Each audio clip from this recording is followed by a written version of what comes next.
This is Johnny Bluestar. Welcome to Threshold, a global media event. Is the universe just a random dance of atoms, or is it a manifestation of a supremely intelligent architect? Can its purpose, or our purpose here on Earth, be adequately assessed? Can we commune with it, know its intentions, cooperate with its direction?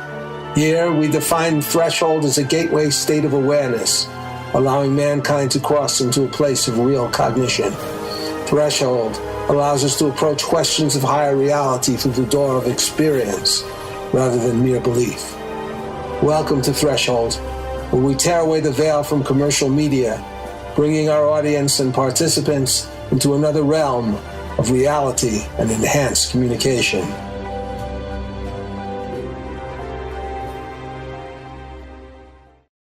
Well, in our last show, we were discussing the questions of plagiarism at the Republican convention, but that's not very important, as we all agree. But another issue concerning Hillary Clinton is quite serious, and these were questions raised by the possible indictment of Hillary Clinton over the email scandal. First, there was the opportunistic meeting on an airplane tarmac in Phoenix with Bill Clinton with Loretta Lynch, the Attorney General, who was about to respond to a forthcoming FBI evaluation of Clinton's culpabilities. How do we evaluate that meeting, which was massively discussed in the press? Further, how do we analyze James Comey's statements about Hillary Clinton's lack of culpability because of her lack of intention to do harm by the leaking of classified material? This is from a transcript by Mark Levin, a broadcaster who was former chief of staff of the Justice Department. He's citing the Section 793 of the Penal Code, subsection F, in what he thinks Hillary Clinton has to worry about. Quote, my point is that when you set up an unsecured server in your barn adjacent to your home in Chappaqua, New York, you have intentionally, forget about negligence, you have intentionally bypassed the security process for that server, he says. He's analyzing her use of this private server while she's Secretary of State. And then he further says, I want to read to you Section 793 of the Penal Code, subsection F, because this is what Hillary, among other things, but in particular what she has to worry about. Here's the law. Whoever being entrusted with or having lawful possession or control of any document, writing, code book, signal book, sketch, photograph, photographic negative, blueprint, plan, map, model, instrument, appliance, note, or information relating to national defense. This is by part of the Espionage Act. Subset 1, through gross negligence, permits the same to be removed from its proper place of custody or delivered to anyone in violation of this trust or be lost, stolen, abstracted, or destroyed. Got that? I'll get to the next section later. I'm hearing on TV a quote, it depends on her intent. It depends on her intent. No, it doesn't, not with respect to this. And that's what Comey was saying. Comey was saying that they didn't think it was important that she was grossly negative. Or 2, having knowledge that the same has been illegally removed from its proper place of custody or delivered to anyone in violation of its trust or lost or stolen or abstracted and so forth. So here's her problem. Subsection 1, through gross negligence permits the same to be removed from the proper place of custody. The entire server was not supposed to be, it turns out to be, it's in her barn. She has a barn on her property. So any classified information, including top secret information, which is the highest of the classified information, code black, top secret information. I was read into these programs. I was trained. I can't remember everything. I don't have them now. And by the way, it's a lifetime requirement that you keep this information secret. It's not like you leave the administration and go on blabbing about it.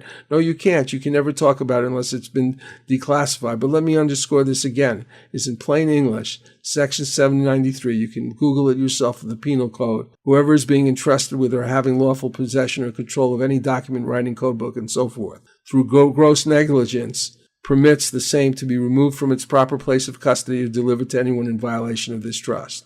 So, what do you think, Ken? I think she violated the law. You know, my book, The Spy Files, is all about the Espionage Act, and it's all well and good if you charge a journalist for violating it, you know, when he gets material from the government.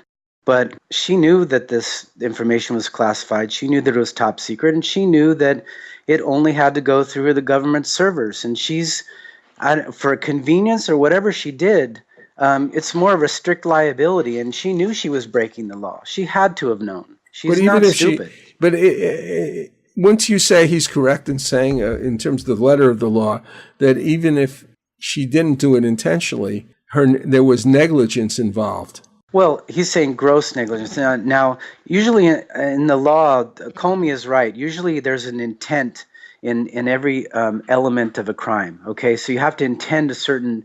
But if you, for example, you can be convicted of murder if you don't intend to kill somebody. But if you're doing something that's so grossly unsafe that people could be seriously injured, you can be charged with murder or manslaughter. Isn't this gross? Isn't this gross negligence? If that's I think it's gross negligence. Yeah. I mean, I don't like the fact that intentionality is not somewhat involved as much. He's saying that no, it doesn't really matter that no one's been really seriously prosecuted since this law came into being. They're trying to get Edward Snowden for violating the Espionage Act. There's several people who are there trying to get on. This is a law that came up in World War I, and they're using it now more often than they've ever used it before. I don't agree with it, but I don't agree that the people in government themselves can violate it. I mean, if you're going to do away with it, do away with it. The other thing I think is wrong is she's trying to control these her emails in a way where if someone does want to do a Freedom of Information Act request when they're declassified, we may not be able to get those emails because they're private. So, I think now that's not going to happen because the whole thing's been brought to light. But there's also another point is that she actually has admitted to deleting 20,000 of those emails herself at her own discretion. That's right. Really... What if I make a Freedom of Information Request Act request for that? I'm not going to get it because it doesn't exist. It would be really interesting to see why she really did it, because she knew what she was doing. So what's the real reason? That is where everything lies. Well, we're going to go into some of this now.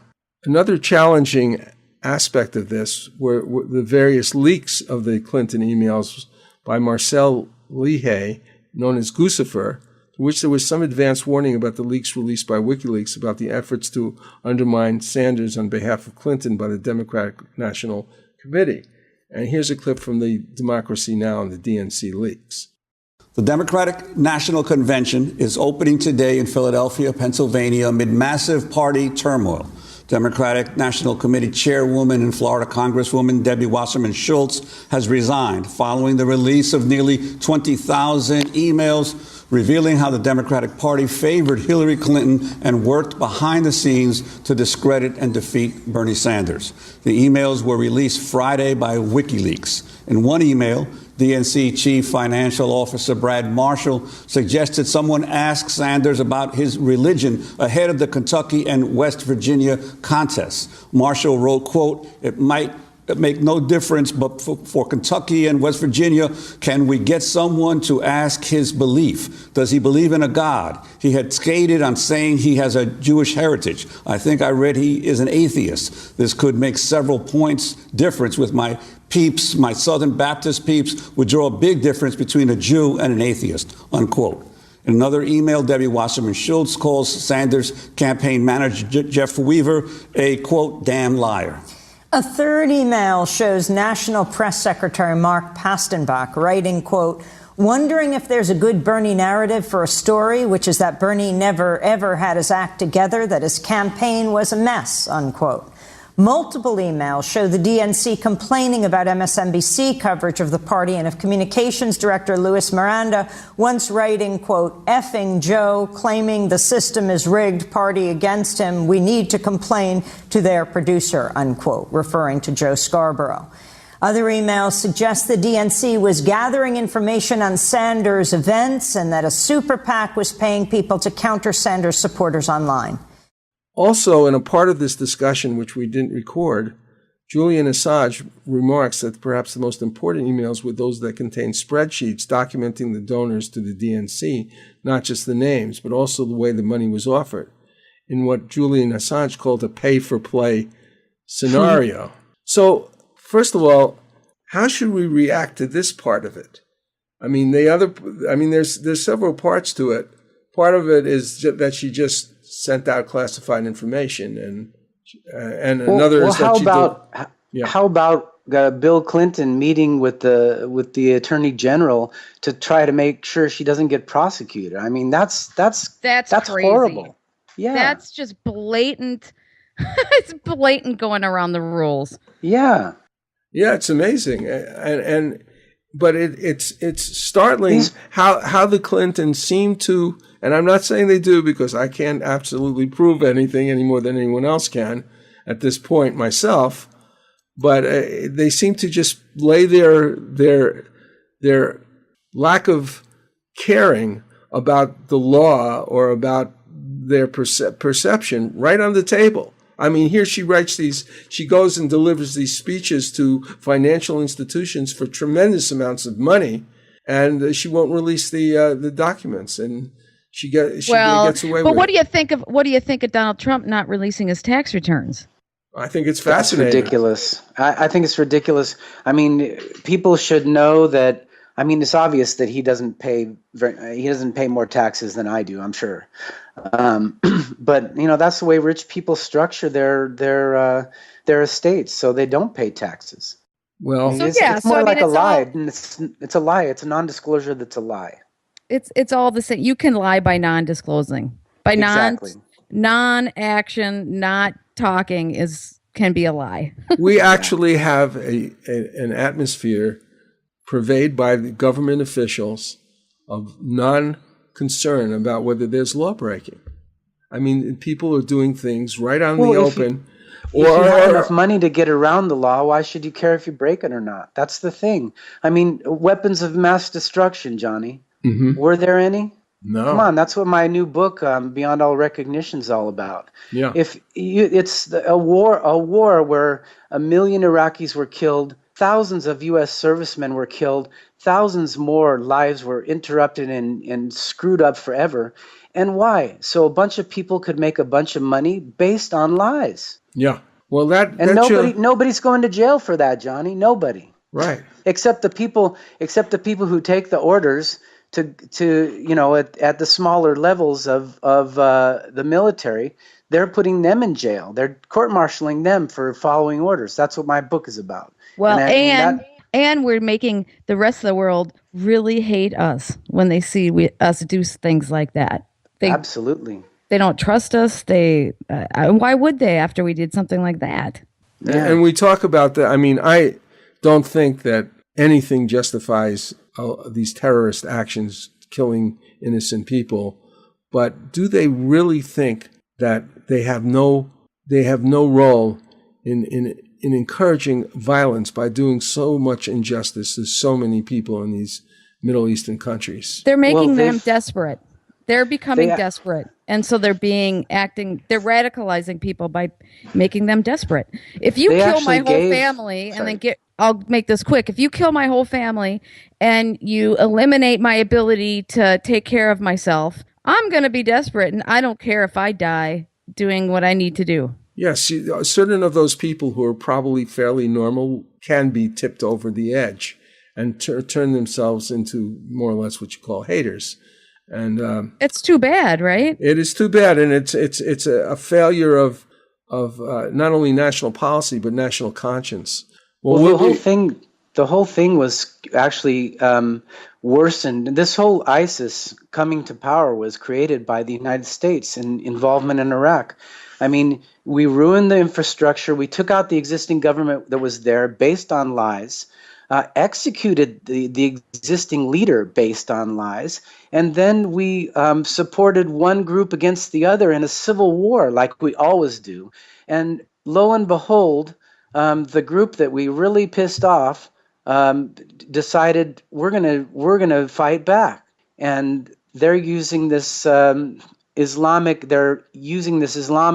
ideology in a very bad way to try to convince people that they should kill the infidels, which every Bible in the world says that, but it doesn't mean that we're supposed to do it. Well, so it probably meant that we're supposed to do it, but it isn't being carried out. Well, maybe it was supposed to be done 5,000 years ago because there was one tribe against the other, but this is a world where everyone has to cooperate and live together. Well, on that score, let's take another break, and we'll be right back and get into this in more detail.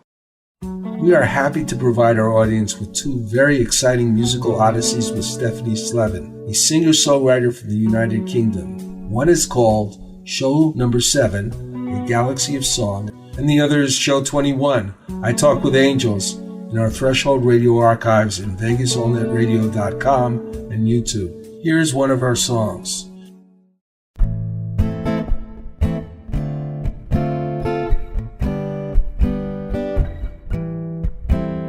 Goodbye,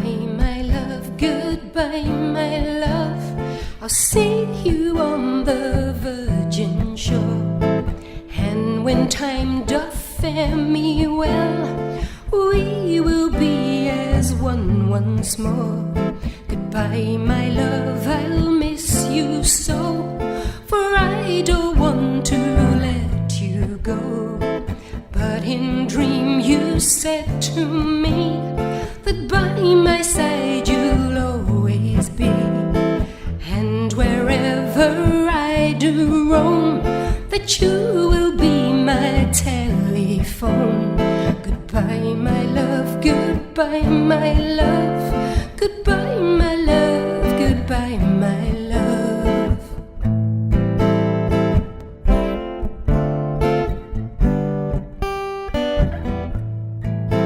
Goodbye, my love, you fare thee well, and in due time my heart will tell everything you've shown to me, how to reclaim my dignity. Goodbye, my love, I fare thee well, you are the soul that rings my bell, and wherever I do roam, you are the heart within my home. Goodbye, my love, goodbye, my love. It is the 15th century. El Tesoro de Cielo, a Spanish treasure ship, sends a scouting expedition to a strange island. Golden statues surrounding them prove the enormity of their find. Suddenly, hordes of ghoulish creatures with scaly green flesh and skeletal wings descend upon them from the sky. What do you think of this, Rufio? These creatures are fragile, Captain. We can take them with our swords. They seem supernatural. Who knows what powers they possess? Fallen angels, weakened by their treason. My God! Are you saying they're Nephilim, the devil's host? I'm saying, whatever they are, we can take them. Do any of you cowards dare join me? Up against sharp knife-like nails and hideous fangs, the men's swords rip into slimy green flesh. Though black blood pours copiously from their half-naked bodies, creatures miraculously persist. Can the crew survive this bloody, cursed battle? Find out more by Googling The Thrice Born, a new sci-fi supernatural novel by Carlos Lopez Avery and Johnny Bluestar. Google with the words Carlos Johnny Kendall, The Thrice Born. That's Carlos Johnny Kendall, The Thrice Born. We're back and we're discussing some of the more serious problems that there are in regards to the Clintons. In a Real News interview with Michael Hudson, an economics research professor at the University of Missouri, who's the author of a book called Killing the Host, How Financial Parasites and Debt Bondage Destroyed the Global Economy, the question is asked, is the real scandal the Clinton Foundation? Let's listen. Well, it's obvious that Hillary wanted to keep some information from the public finding out. The information that she wanted to keep from the public probably didn't concern national security so much as concerned her own private dealings, because nobody has, I think in American history, has merged their public service as Secretary of State or President with their private gains to the extent that Hillary really has. And by that, I mean the Clinton Foundation overall. Here's the problem you can imagine. She's going to Saudi Arabia. She's going to Europe. She's going to the Near Eastern countries. Saudi Arabia has asked her, and this is all very public, we want more arms. We want to buy arms from America. We know that Saudi Arabia is one of the major contributors to the Clinton Foundation. On the other hand, Hillary's in a position to go to Raytheon, to Boeing, and say, look, do I have a customer for you?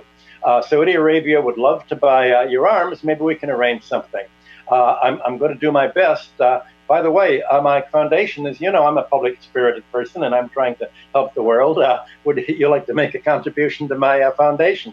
Well, lo and behold, the military-industrial complex is one of the big contributors to the Clinton Foundation, as is Saudi Arabia, and many of the parties who are directly affected by her decisions. Now, my guess is what she didn't want people to find out, whether on Freedom of Information Act or others, are the lobbying she's doing for her own foundation, and which in a way means her wealth, her husband's wealth, Bill Clinton's wealth, and the power that both of them have by getting $250 million of grants into the foundation during her Secretary of State. Now, to this point, as far as we know, there's no direct evidence that she did precisely what you're saying, and actually say, give money to the foundation, I will facilitate such and such contract. There's no evidence of that, correct? That's right, and partly there's no evidence because her private emails are not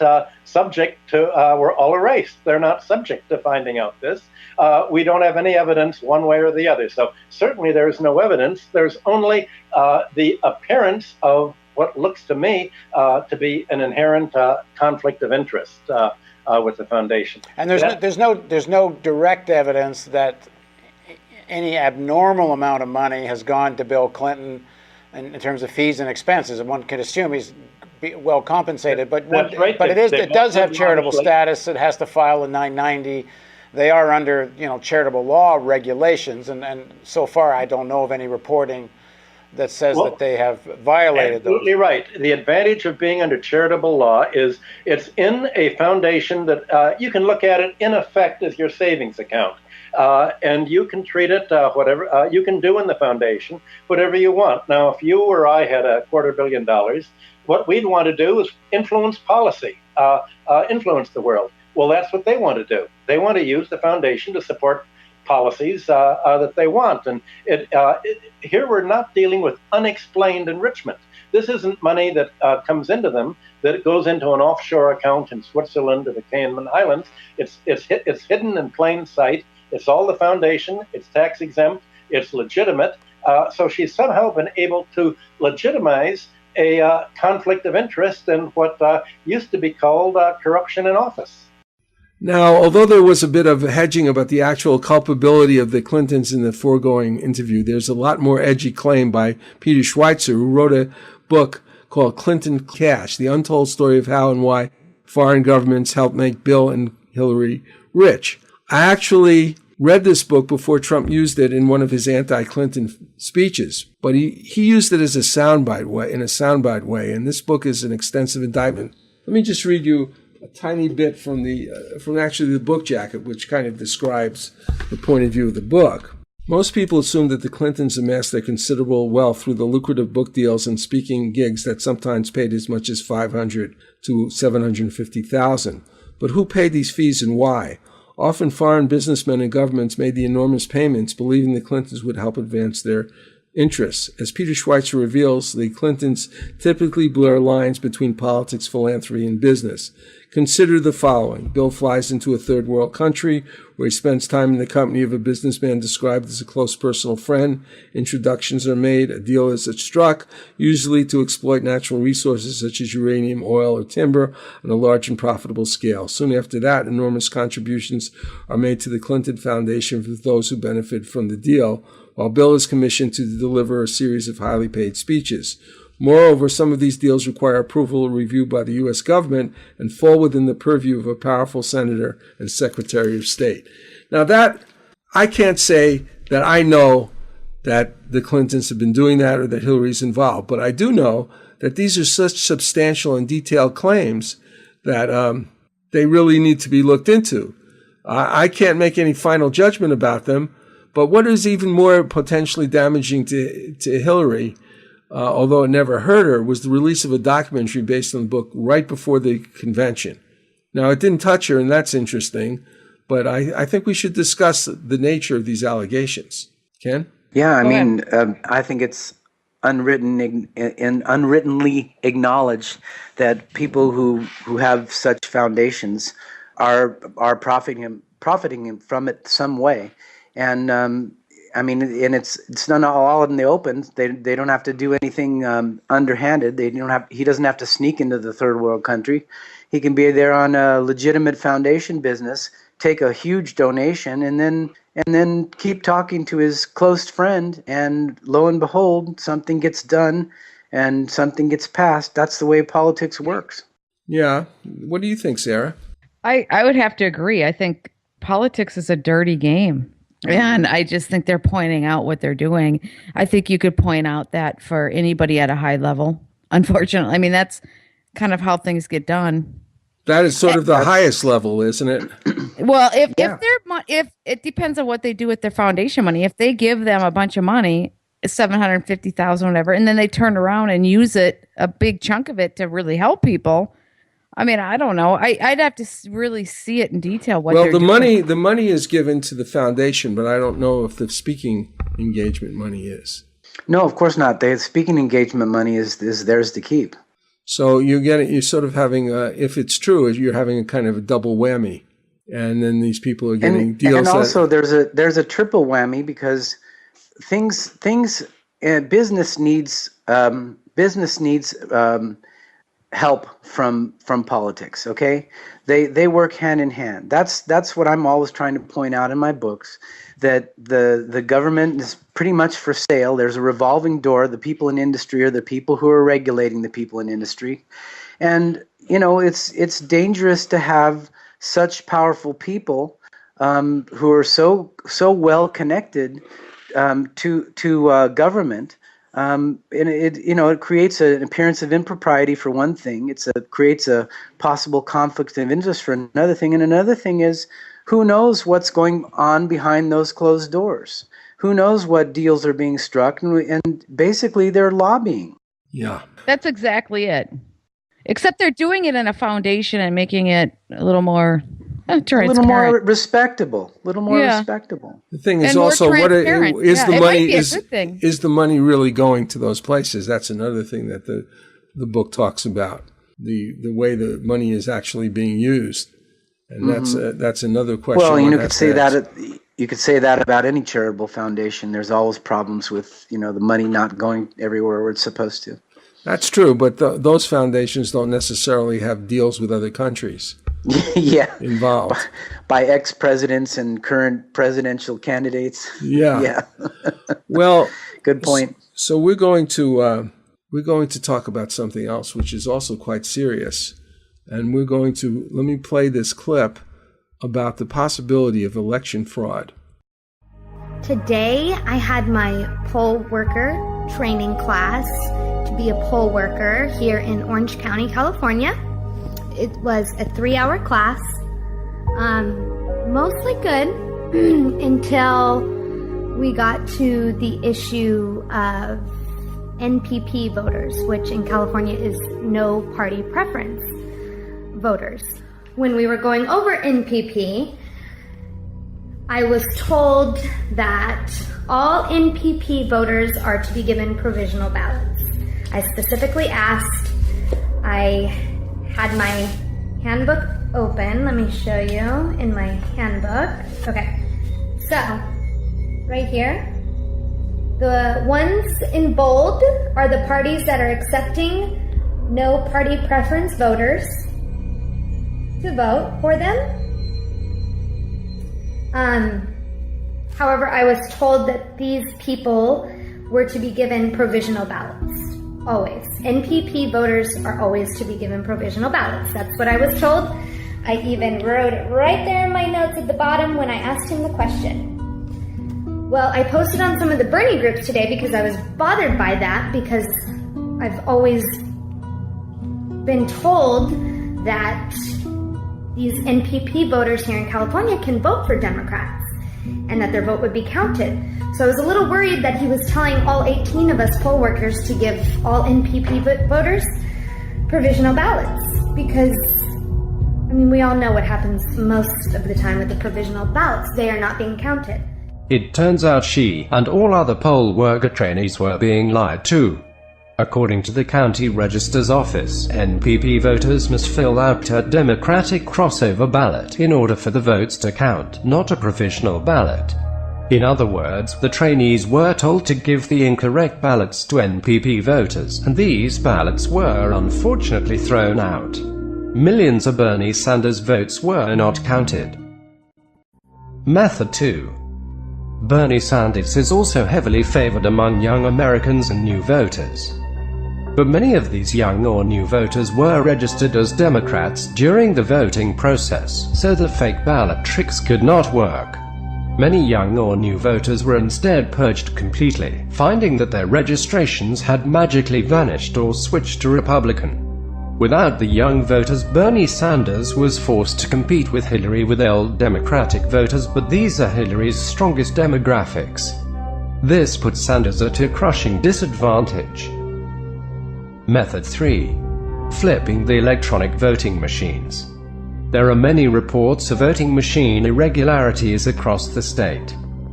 Poll workers in Los Angeles and Orange County report that Bernie won the electronic votes in the precincts by well over a 2-to-1 margin, the opposite of the result of the vote count.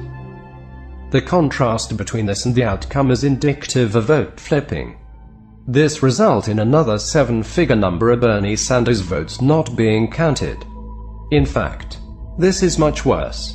Millions of Bernie Sanders votes were actually counted as Hillary Clinton votes. This is sickening.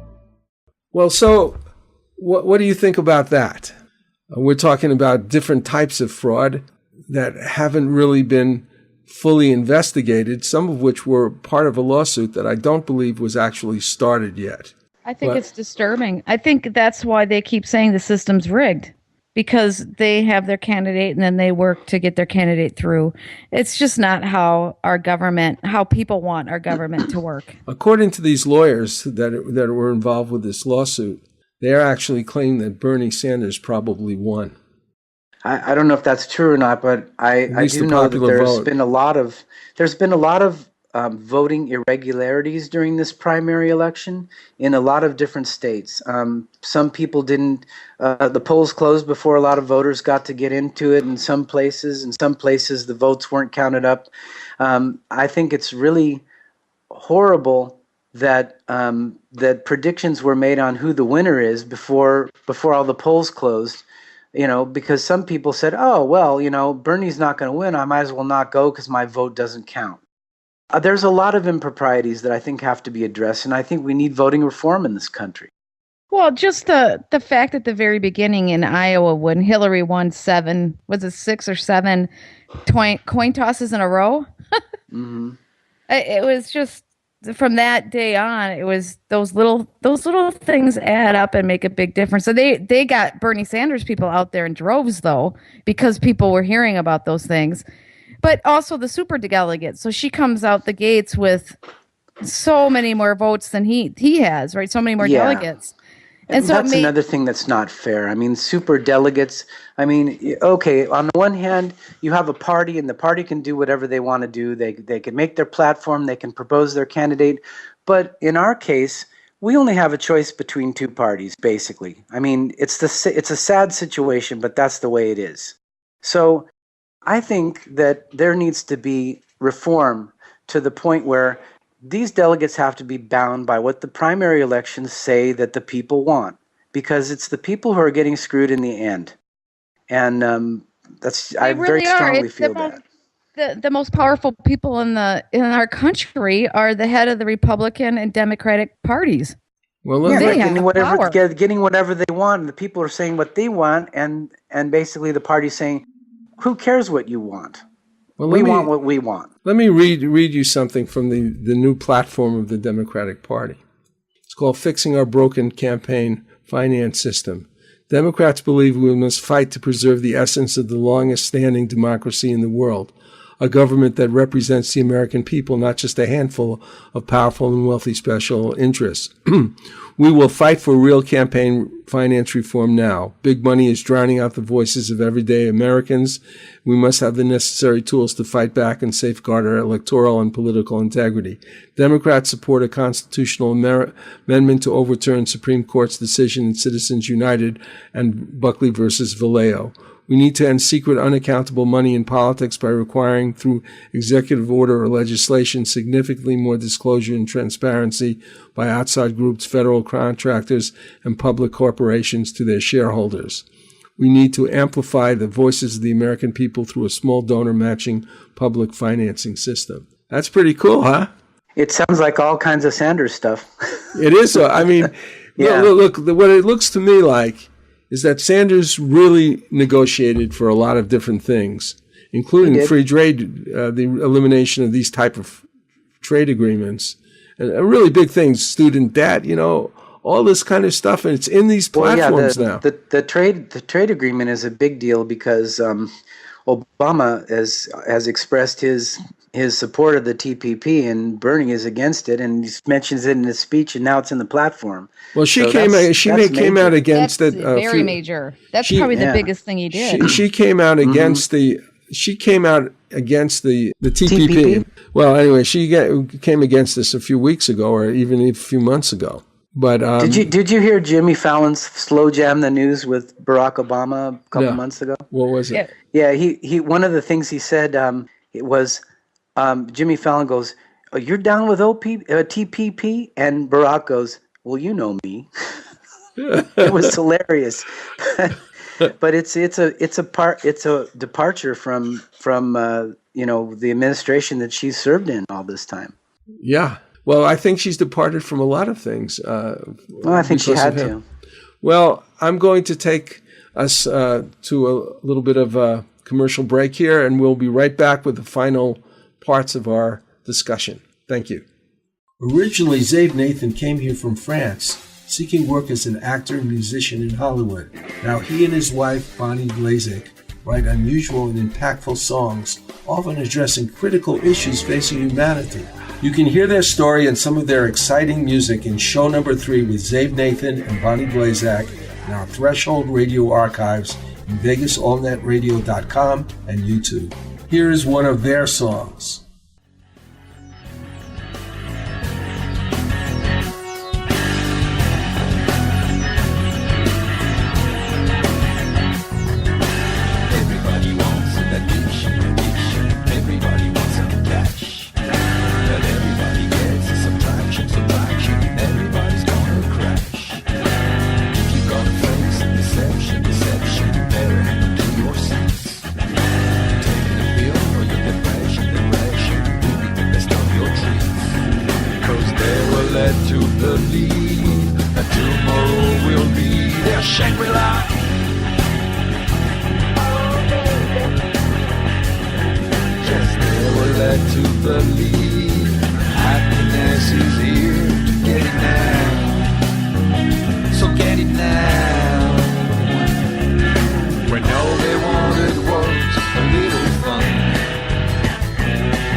Well, first of all this stuff has been happening, which we're going to go into more, some of these details. But I'd like to just play a little bit from Cenk Uygar's discussion of what happened before the actual nomination occurred, when Sanders was meeting with the delegates.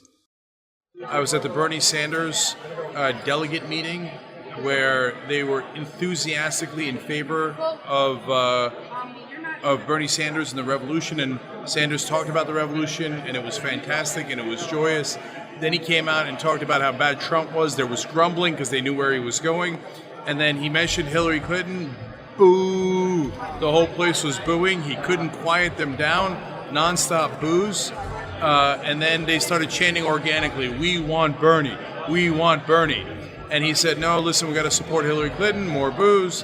Okay, so Here's what the rest of the media couldn't figure out, and I believe I have. And that's why I wanted to do this for you guys. You know why they're booing Hillary Clinton? Because they don't agree. I know this sounds like funny, but the rest of the press is like, why is there unity? This is the point where people are supposed to fall in line and there's supposed to be unity. It's not about issue by issue. It's that the Bernie Sanders supporters don't want corporate control. They don't want donor control. And Hillary Clinton and the Democratic Party establishment don't mind it. They actually rather enjoy it. They've gotten billions of dollars from it.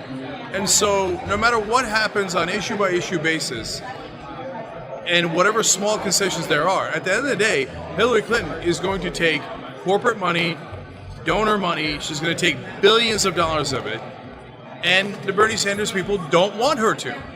They cannot resolve that. It is an unresolvable issue. And therein lies the crux of the problem.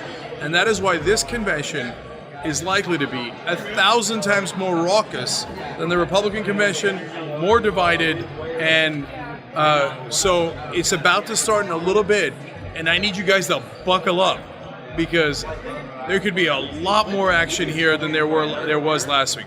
What do you think of them booing him like that? What do you think of what Cenk said about basically the disagreement is so strong, and yet when we look at it... Booing him for supporting Clinton? No, the delegates were booing Bernie Sanders because they were supporting Clinton. Yeah. He was in a position where he knew there was no way he could win. And he wanted his revolution to stand for more than just electing him to some kind of office. And I think that's a great thing. I mean, that's what they do, right? They use their votes and their success during the presidential campaign to make platform changes and to have a voice in the party.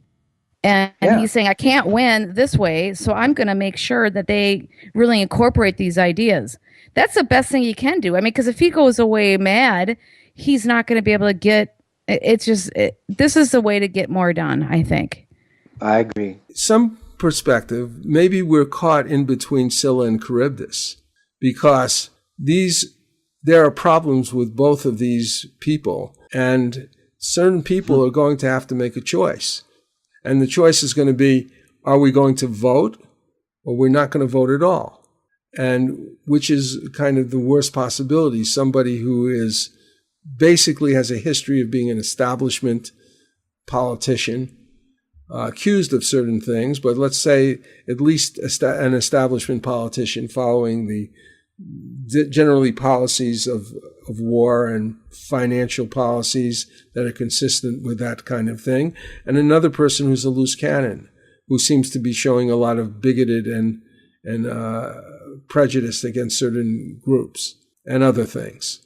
I think people just don't know what to do. I think that after these conventions and they start debating, it'll be really interesting because the candidates both move towards the center during the regular presidential election. And there's still quite a bit of time left. It'll be interesting to see how it evolves. It's going to evolve a lot. Right. And Trump's going to just go after Hillary, and Hillary's just going to go after Trump. Not that they aren't starting to now, but oh man, fireworks are going to fly. It's going to be interesting. Well, I don't like this business of name calling. It really brings us down to a low level in the eyes of, I mean, in my eyes as a voter and in the eyes of people internationally, it brings us down. It makes us look stupid. Well, you know, in the case of that little altercation, between Cenk and Alex Jones, what really started it was that he brought out a T-shirt that he had a picture of Clinton and the word rape on it.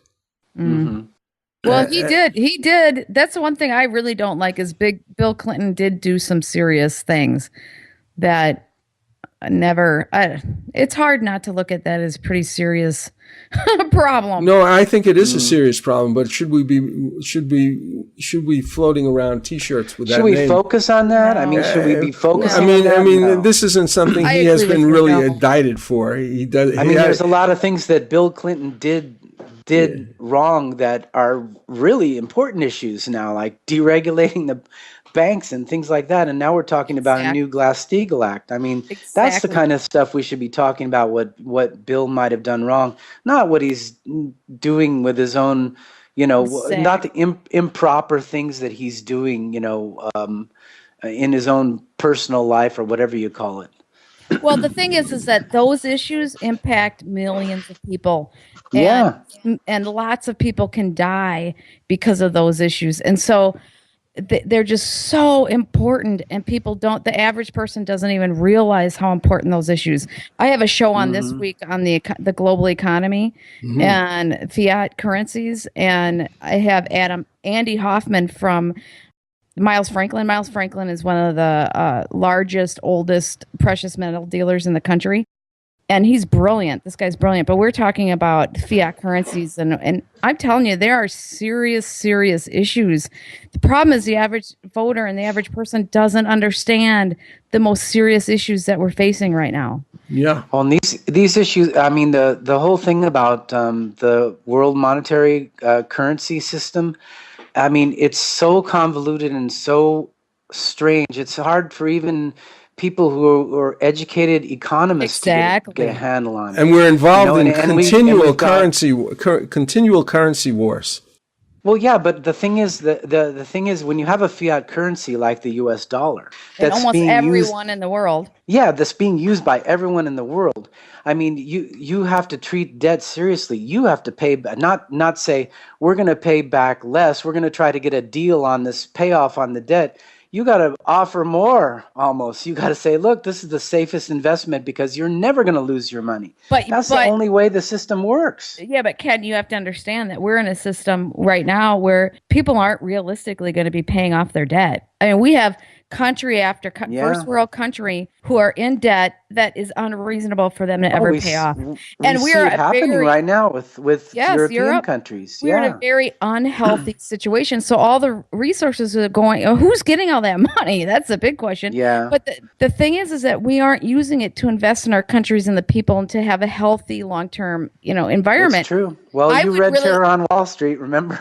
Well, yeah. And I mean, listen to my show this week. I mean, I've have a few of them like that, but my gosh, I mean, we have some serious issues, and it's like a company that's on the verge of bankruptcy. You go into bankruptcy, you restructure, and you set them on a path to onto a healthy course of action. And every country needs to be on a healthy course of action for our people to thrive. And we are not in that place. And we need people with courage and determination to do what's right, because what's going to happen is a politician they don't want the whole system going down on their watch. So they're not going to do some of the hard things that are necessary because they don't want to do the hard things. Oh no, they didn't do it in 2008, and they're not going to do it. Well, besides fiat currency, you have the problem that it's monitored by central banks now throughout the world. And since I monitor the stock market to some extent, I notice that anytime the Fed, our central bank, says anything, the stock market reacts strongly. Of course. Well, and the central bank is not a government bank. It's a privately owned corporation by very wealthy elites. So the question is, who's really running our country? Because whoever's in charge of the money is the one that's running the country. Yep. That's right. And our legislators, except for certain ones like the Pauls, have accepted it. It's just like, oh, it's a private organization, so what? Yeah, it's another thing. It's another thing that's really hard to understand what the function is, what happens behind the closed doors of the Federal Reserve offices and things like that. People have just become accustomed to the Federal Reserve chairman leaving the report, the stock market reacts, and it's like a normal thing. But I mean, you compare it to what's happening in other countries, it's not a normal thing at all. Well, they've come out now and admitted, a lot of central banks are admitting around the world that they're actually the ones buying the corporate stocks to prop up the stock markets. Yeah. Yeah. And so, of course. The scary part is there's upwards of $30 trillion that I've been hearing that the Fed has put out around the world to try to keep things from collapsing. But my thing is, us Americans are responsible for that. Even though it's a private company that runs it, it's the backing is the U.S. assets. I don't know how you can have a private corporation where you can issue stuff and the backing is somebody else's assets. What about the fact that that's the thing about how the elites use the United States government, for example, when they go to war. I mean, you've got almost one contractor for every soldier on the ground. There's people making billions of dollars on these wars, and who's paying for it? The American public, the soldiers who are dying in the fields. You know, it's the way they do everything, and it's wrong. And it's right out there. It's right. It's being done right in front of people, right in front of you. And this thing with the central banks. I mean, they're printing trillions of dollars just to control everything, and really part of the goal here of particularly of the Fed is to create a certain amount of inflation, because inflation is another way of decreasing our debt. Yeah. They're inflate. Yeah, and that inflation will affect our. It's not right now. The money isn't really circulating. Otherwise, we'd probably be in a state of hyperinflation. But you can't inflate. There's a certain point where you can't inflate it much more without the dollar being worth nothing. Yeah, that's true. And that's the problem that we face is we won't pay this debt back. Period.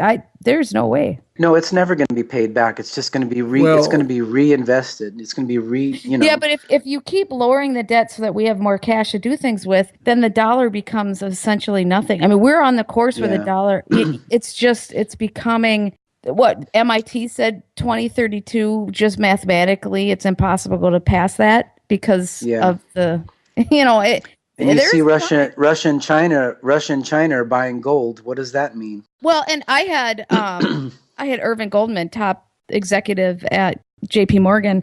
He says he fully expects the dollar to reset. He doesn't know when, but it has to. Yeah. Well, I want to point out something since we've been talking about the economy.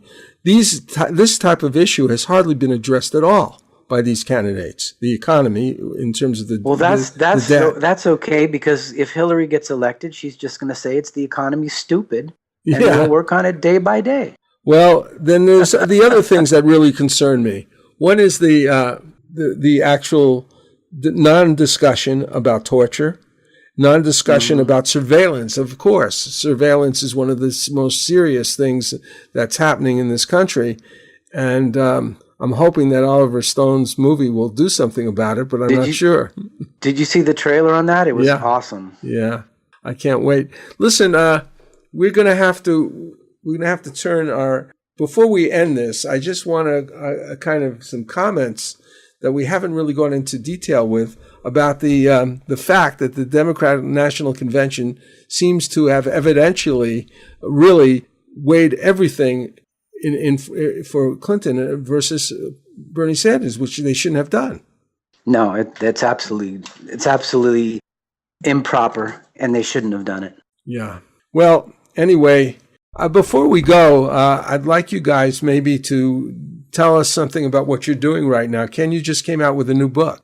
Yeah, I just came out with a new book. I actually talked about it a little bit on the show. It's called Beyond All Recognition. And it's about a soldier who's following orders in the Iraq War who gets court-martialed for following orders, and basically it exposes the whole fact that we went to war on a bunch of lies, and for the profit of the elites. And all this stuff is out there, and like my usual faction series, my legal thriller series, at the end I have an essay that pretty much tells you all the facts and where to go to look for them. Yeah, I think that's important because people often don't get things through the news or through reading books because they get it, they hear it, but they don't feel anything about it. Yeah. And that's the value of dealing with people's emotional intelligence through fiction. Sarah, why don't you tell us something about what's coming up with Business Game Changers in your life? Oh, I have some amazing shows that I have done and some amazing shows that are coming up. But I have one that's going on right now, which I talked about, which is on the global economic situation. And then I did one last week, which is still up there on podcast, which is amazing. If you follow Bitcoin, I actually interviewed the first inventor of blockchain. And it's not the anonymous group that people are talking about. He came out with it. He published it a good 6 months before they did. And he actually came out with it in 2000, which is 8 years before that. He just didn't patent it until about 6 months before they did. But it is absolutely fascinating, some of the shows I have with the leaders, top leaders in the world. So you got to check some of those out, sarahwestall.com. And Ken, how do people get a hold of your books or at least your website? Well, they can go to Kenneth Eade, EADE.com, or they can find my books on Amazon under my name.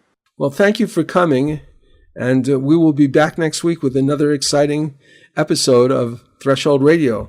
This is fun. Thanks for having us, Johnny. Thank you.